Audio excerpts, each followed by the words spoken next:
Hey y'all, it's that time of year where there are a lot of garden chores. I thought I would get away with not doing any pruning on these butterfly bushes, but they are looking so bad that I feel like I just have to get something done. So my husband and I are going to be out here.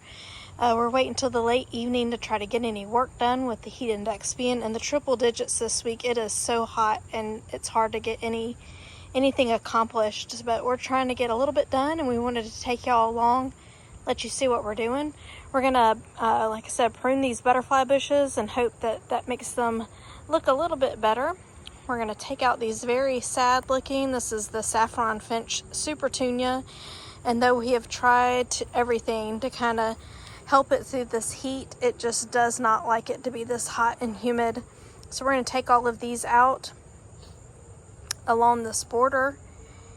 All right, so stick around and we'll give y'all a peek at what we're doing and what it looks like after we're done. This is our Julia Child Rose Standard, and it is needing just a little bit of maintenance. There was a baby bird family living in here, and so we kind of have not kept after it the way that we normally would, but now that they have moved on, we would like to get this cleaned up and looking a little bit better. Hopefully after we get it cleaned up, it'll bloom back out looking really great towards the end of summer now. And then these Salvia, I think we're going to take these out.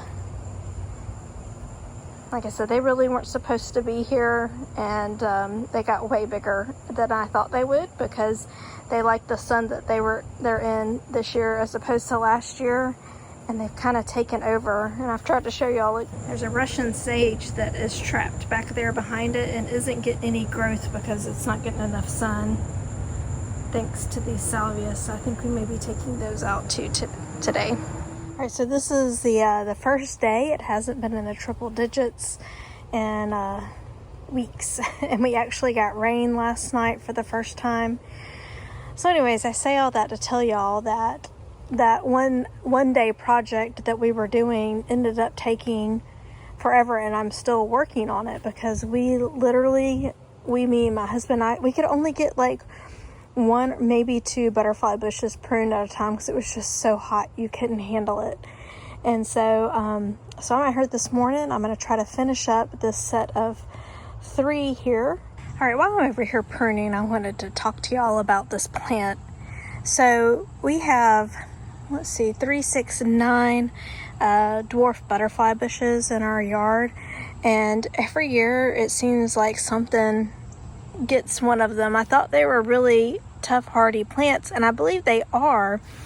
We've just had such bug issues with ours, and this year early on, I wish I would have known what a pest stink bugs are, because I would have gotten after them sooner. So as you can see, this one has chew marks all over it. And so I know that this is stink bug because early on in the season, I saw the nematodes, or the little baby ones, all over the plants. And this one, even here, let me see if I can get in here. I've seen evidence of them still. See that guy? So he is the one right there in the middle that is causing all of these issues, he and his friends. And sprays don't really seem to help.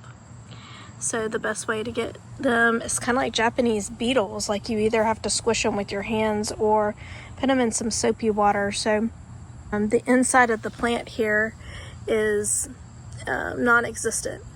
So I'm going to take this kind of way back and I'm going to try to clean off. This is what we did last year when we had spider mites on the other ones, and just kind of rake off all the dead. And the good thing about butterfly bushes is then it leafed out again last year. So I'm hoping that'll happen this year. But in case your butterfly bush looks like mine, maybe these are some things that you need to be looking for. And I wasn't planning on doing this, but that's how gardening goes, as you get in there and you start seeing other things that need tending to as well. And it's just too hard to resist. So this is pink Profusion Salvia, and we have a lot of dead. I don't know if y'all can see that, if it's coming up on camera or not. And I'm gonna go ahead and try to clean that out again so that it just kind of looks better.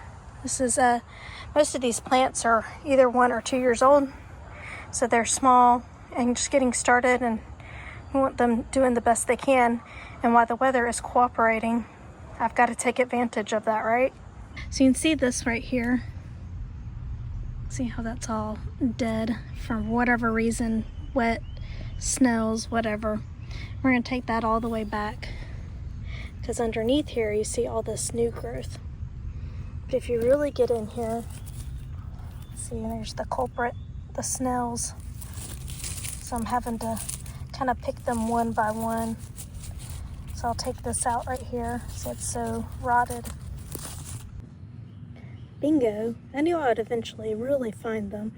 So as I was pulling back, this is the root of the plant. Y'all, they're like underneath. Sorry about that. They're underneath the like roots. Way down in there. And that's my problem. So even what I was just showing y'all to do isn't enough. You've got to really get in your plants. And you'll a lot of times find out that there's a problem down in there. And it's like as I'm talking, they're burrowing a little bit more. So let me get off this and get these taken care of. Also, we cut back our drip some. We've had really weird, I'll keep saying it, I know everybody has, had really weird extreme weather this year. It was super wet in the spring, and then we went months with it hot and dry, and hopefully we're coming out of that, which we are getting into the tropical system season. But we realized we really think we have too much drip, even though these are newer plants. Some of these more drought tolerant that don't really like wet feet. It was just too much water in the area, so we've cut back our drip for less time, and I'm hoping between that, if we can get the snail situation under control, which is an ongoing battle in our yard, like I said, hopefully we'll get healthier plants and quit with these same struggles that we always deal with. Or it may just be what it is and we've got to deal with it. Let me know, what's y'all's biggest struggle in your garden? I tell y'all, like doing the weeding and the cutback and all, it's no one's favorite chore. It just really isn't. But I tell you, one thing that it does is it kind of makes you look at your plants under a microscope. And we all have the inclination sometimes to get out the sprays and just spray the plant when it looks bad. But I tell you, the sprays would do nothing for the slugs. And you would have killed right here. This is, I looked it up on my phone app. It is the caterpillar for the hummingbird moth, which we do see quite a bit around here. And it would have killed him. Now he is eating, as you can tell, the little leaves of my plant as we speak. And you know what? I don't care. Have at it, guy. You need something to eat too, because as you can tell, he's also spinning his little web. And so I'm guessing he will move into the next stage of life soon and needs some energy. So I don't mind feeding him, especially with something like this Salvia, which I had no idea was a host for something like this. And anyways, we'll get to see him in amazement soon. All right, and this is what I came out here for this morning. Like I said, there was a storm the other night that had really high winds. And I did not tie up my cut garden this year. I just kind of was like, well, survival of the fittest. And because it's been so hot and all, I haven't really kept these deadheaded the way I did earlier when it felt better.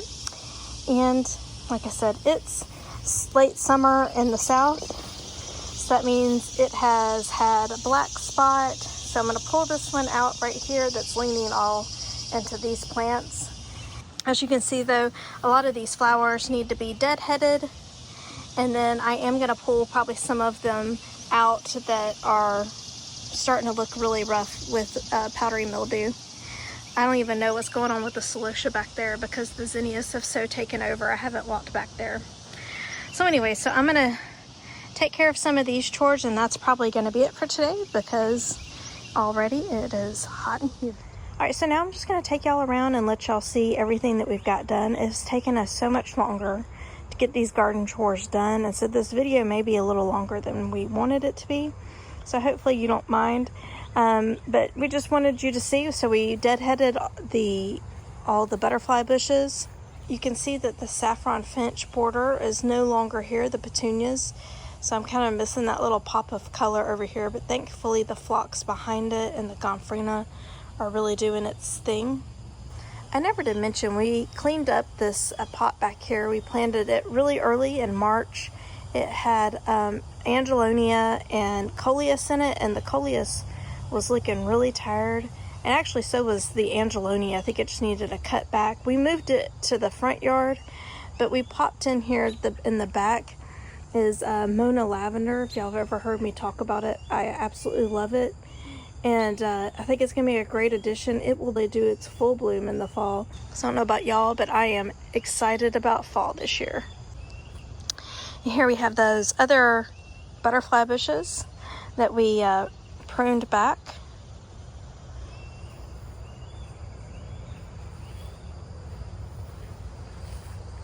We took out the big salvia that we had. It was Rockin blue suede shoes salvia on either side of this Russian sage. We cut back the baptisia here. It was kind of pushing in on this other Russian sage, and so we wanted to give it a little bit of space. We of course cleaned up our Julia Child rose standard. We cut back and cleaned up the snails and dead growth around the salvia. This is the pink Profusion salvia.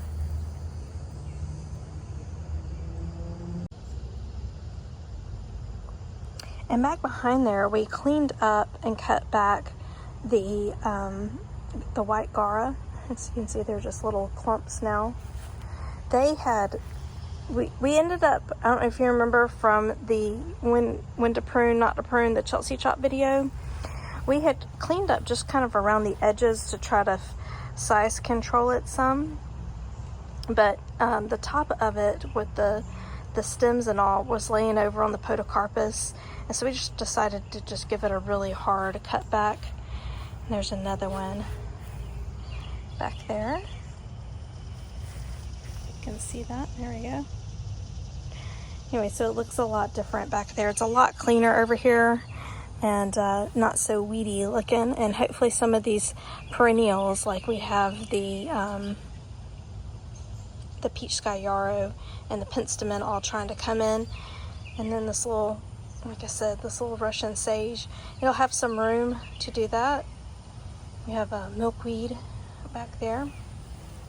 And not feel so overly crowded and can get the sun that it needs since they're all starting to just get established. And we fixed the drip. We had too much water coming. These are the Daisy May daisies, and we got them this year on clearance, and they had flushed back out, but then were too wet, and so we've moved the drip away from them a little bit and gave them a cut back of any of the dead growth. And we just cleaned up our cut flowers. They were looking a little ragged. I had not been maintaining them really well, so hopefully they'll continue to enjoy this heat, and I'll be able to create some cut flower arrangements soon enough.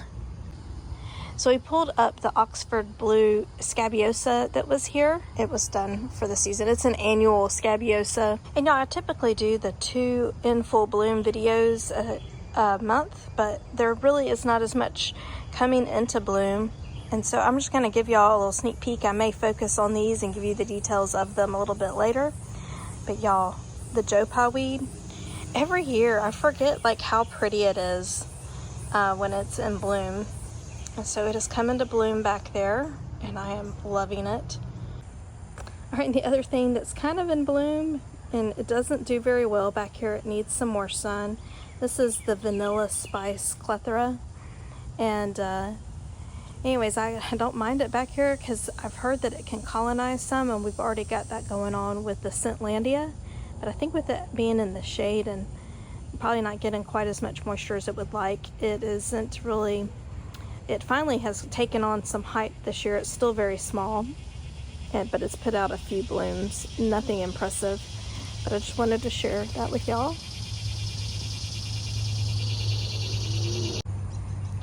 So it may not look like very much, and this video may be a lot longer than I intended, and it didn't really maybe look like the after effects is all of that changing. Y'all, we've been working really hard, and like I said, have only been able to do a couple of things at a time before we have to go in and get some reprieve from the heat. But I wanted to let y'all know that this is what we're doing and encourage y'all. Hey, yeah, it's hot and there's chores to be done. Don't press yourself too hard to try to get it all done. But I think the after effects of it you'll be pleased with, and your garden will hopefully be a little bit healthier because of it. If y'all enjoyed this video and other things that we've created, we would love to have y'all tag along by subscribing. And if this was helpful, please hit the like button. I hope y'all have a great day.